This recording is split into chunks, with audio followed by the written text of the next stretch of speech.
Leitura dos Atos dos Apóstolos. No meu primeiro livro, ó Teófilo, já tratei de tudo que Jesus fez e ensinou, desde o começo, até o dia em que foi levado para o céu, depois de ter dado instruções pelo Espírito Santo aos apóstolos que tinha escolhido. Foi a eles que Jesus se mostrou vivo depois da sua paixão, com numerosas provas. Durante 40 dias, apareceu-lhes falando do reino de Deus. Durante uma refeição, deu-lhes esta ordem: Não vos afasteis de Jerusalém, mas esperai a realização da promessa do Pai, da qual vós me ouvistes falar. João batizou com água. Vós, porém, sereis batizados com o Espírito Santo dentro de poucos dias. Então os que estavam reunidos perguntaram a Jesus: Senhor, é agora que vais restaurar o reino em Israel? Jesus respondeu: Não vos cabe saber os tempos e os momentos que o Pai determinou com a sua própria autoridade. Mas recebereis o poder do Espírito Santo que descerá sobre vós, para serdes minhas testemunhas em Jerusalém, em toda a Judéia e na Samaria, e até os confins da terra. Depois de dizer isto, Jesus foi levado ao céu, à vista deles. Uma nuvem o encobriu, de forma que seus olhos não mais podiam vê-lo. Os apóstolos continuavam olhando para o céu, enquanto Jesus subia. Apareceram então 2 homens vestidos de branco, que lhes disseram: Homens da Galileia, por que ficais aqui, parados, olhando para o céu? Esse Jesus que vos foi levado para o céu, virá do mesmo modo como vistes partir para o céu. Palavra do Senhor. Graças a Deus.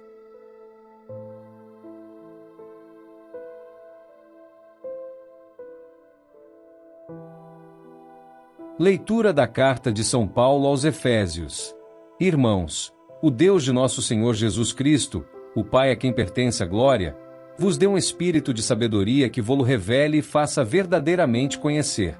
Que ele abra o vosso coração à sua luz, para que saibais qual a esperança que o seu chamamento vos dá, qual a riqueza da glória que está na vossa herança com os santos, e que imenso poder ele exerceu em favor de nós que cremos, de acordo com a sua ação e força onipotente.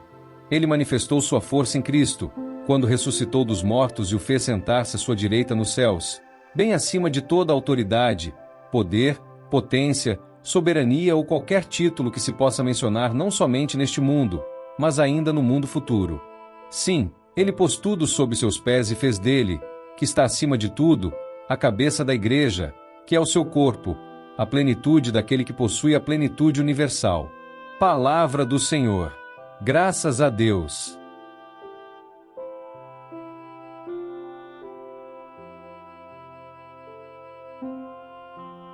Proclamação do Evangelho de Jesus Cristo segundo São Lucas. Glória a vós, Senhor.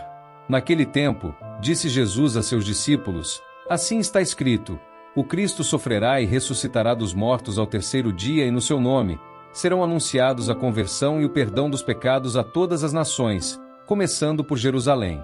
Vós sereis testemunhas de tudo isso. Eu enviarei sobre vós aquele que meu Pai prometeu. Por isso, permanecei na cidade, até que sejais revestidos da força do alto. Então Jesus levou-os para fora, até perto de Betânia. Ali ergueu as mãos e abençoou-os. Enquanto os abençoava, afastou-se deles e foi levado para o céu. Eles o adoraram. Em seguida voltaram para Jerusalém, com grande alegria, e estavam sempre no templo, bendizendo a Deus. Palavra da salvação. Glória a vós, Senhor.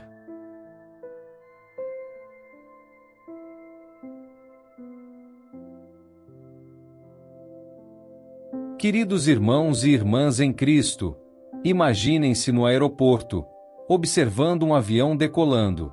Vocês veem aquela máquina pesada se elevar majestosamente no céu, desafiando a gravidade, até desaparecer nas nuvens.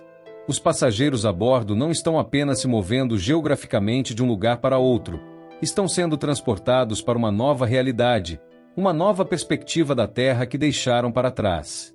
Esta imagem nos ajuda a compreender o mistério extraordinário que celebramos hoje, a ascensão de nosso Senhor Jesus Cristo. Na primeira leitura dos Atos dos Apóstolos, Lucas nos apresenta uma cena que deve ter sido ao mesmo tempo gloriosa e desconcertante. Por 40 dias após sua ressurreição, Jesus apareceu aos apóstolos, falando-lhes a respeito do reino de Deus. Imaginem esses encontros. O Mestre ressuscitado, ainda carregando as marcas de sua paixão, mas radiante com a glória da vitória sobre a morte, instruindo seus discípulos amados.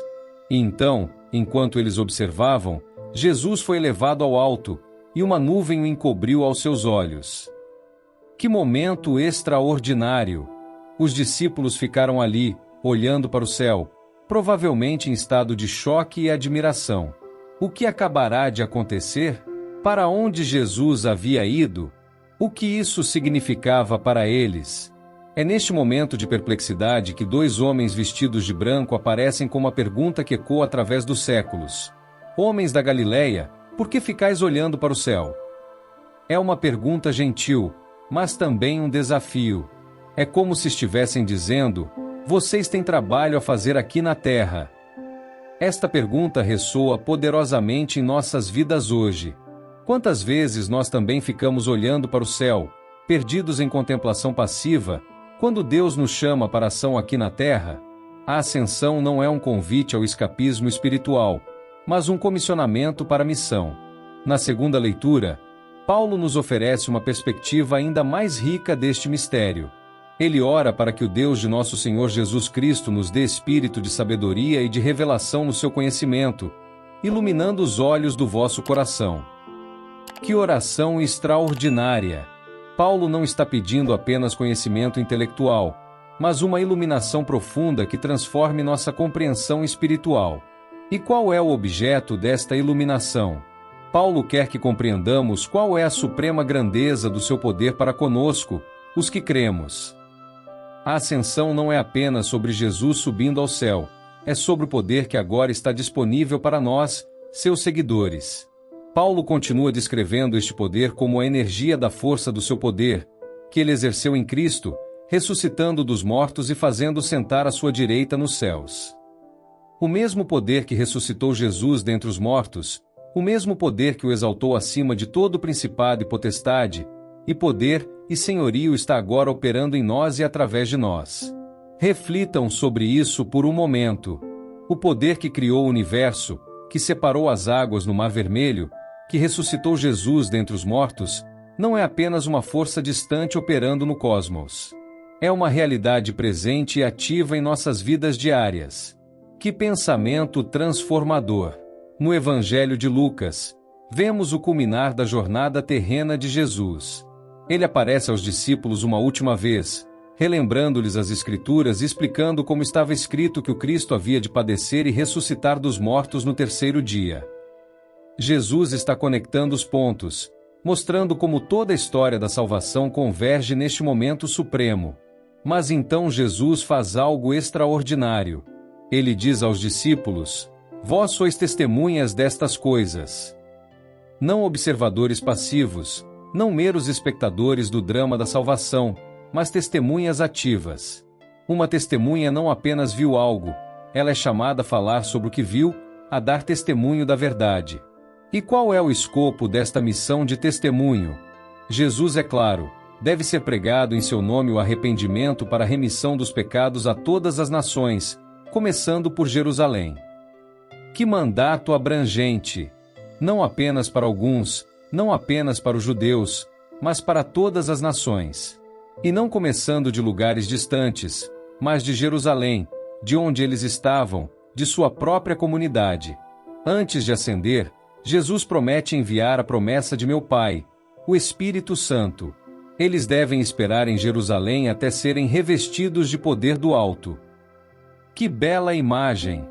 Como um soldado que se veste com armadura antes da batalha, os discípulos serão revestidos com poder divino para cumprir sua missão. E então acontece a ascensão. Jesus levantou as mãos e os abençoou. Enquanto os abençoava, separou-se deles e foi elevado ao céu. Notem a última ação de Jesus na terra. Ele os abençoa. Mesmo em sua partida, seu coração está voltado para o bem-estar de seus discípulos. A reação dos discípulos é notável. Ao invés de tristeza ou desespero, eles voltaram para Jerusalém com grande alegria, e estavam sempre no templo, louvando a Deus. Por quê? Porque entenderam que a ascensão não era um fim, mas um novo começo. Jesus não os havia abandonado, ele havia assumido seu trono cósmico e agora governava sobre todas as coisas. Meus queridos irmãos e irmãs, a ascensão de Jesus tem implicações profundas para nossas vidas hoje. Primeiro, ela nos lembra de nossa destinação final. Jesus subiu ao céu como precursor, preparando um lugar para nós. Sua ascensão é a garantia de nossa própria ascensão futura. Um dia, se permanecermos fiéis, compartilharemos de sua glória. Segundo, a ascensão estabelece a autoridade cósmica de Jesus. Ele não é apenas nosso Salvador pessoal, ele é o Senhor do universo. Toda autoridade no céu e na terra foi dada a ele. Isto significa que podemos viver com confiança, sabendo que nosso Rei governa sobre todas as circunstâncias de nossas vidas.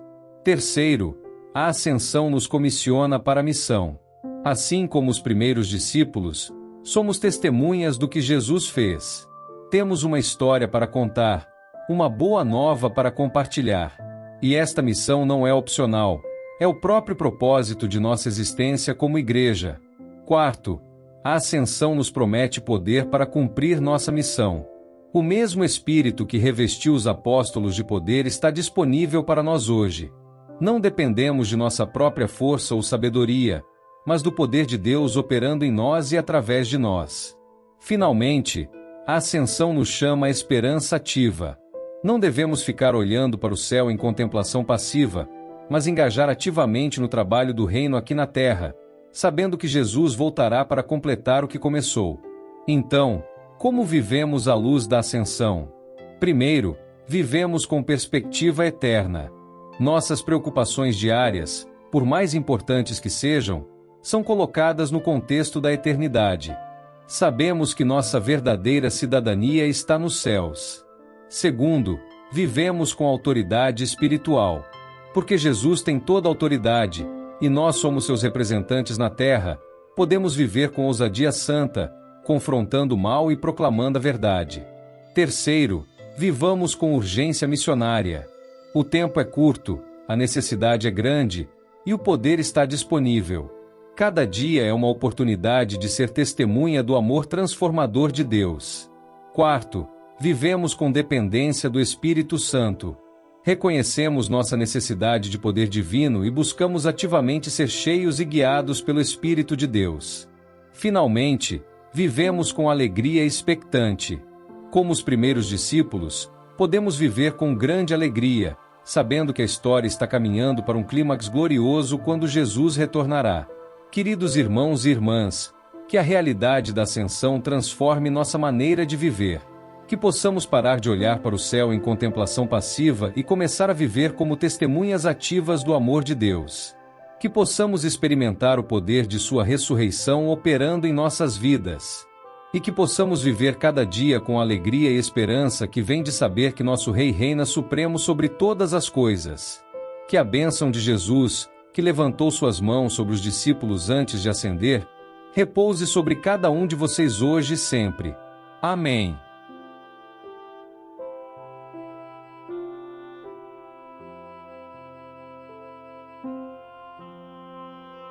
São Miguel Arcanjo, defendei-nos no combate. Sede o nosso refúgio contra as maldades e ciladas do demônio. Ordene-lhe Deus, instantemente o pedimos, e vós, príncipe da milícia celeste, pela virtude divina, precipitai no inferno a Satanás e aos outros espíritos malignos que andam pelo mundo para perder as almas. Amém.